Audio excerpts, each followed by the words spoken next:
nga na love is in the air na tuwing papasok ang buwan ng Pebrero.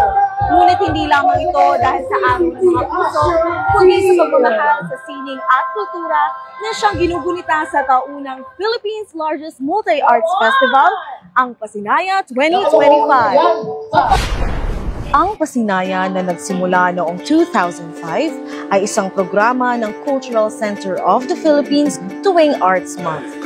Ito ang pagsasama-sama ng iba't ibang pangkat pansining at mga artista sa mga palihan o workshops at mga palabas. Sa pagtitipon na ito, naging kaisa muli ang Bataan High School for the Arts. Sa unang araw ng Pasinaya, ipinamalas ng mga mag-aaral ng BHSA ang aktibong pakikilahok sa mga palihan na nagpakita ng kanilang galing sa iba't ibang espesyalisasyon.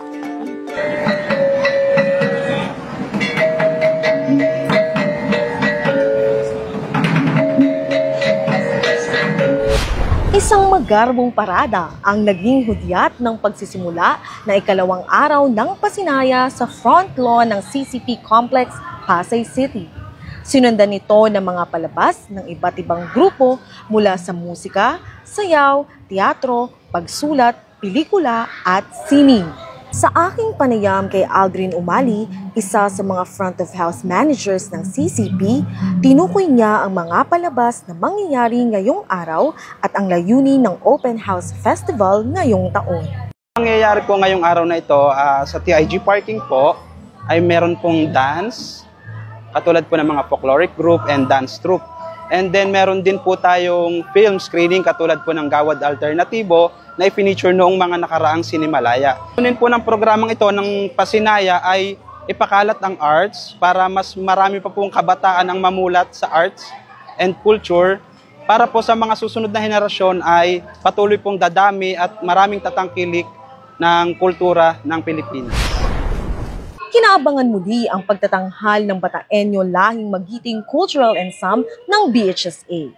Wala ngang pagsidlangan ng galak at inspirasyon ang mga mag-aaral sa pagpapakita ng kanilang talento sa pagsayaw at pag-awit. Sulong Pasinaya! Sulong!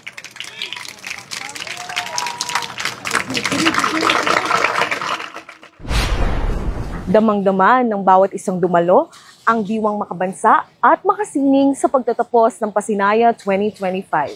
Dahil ika nga sa tema ngayong taon, ang sining ay para sa lahat.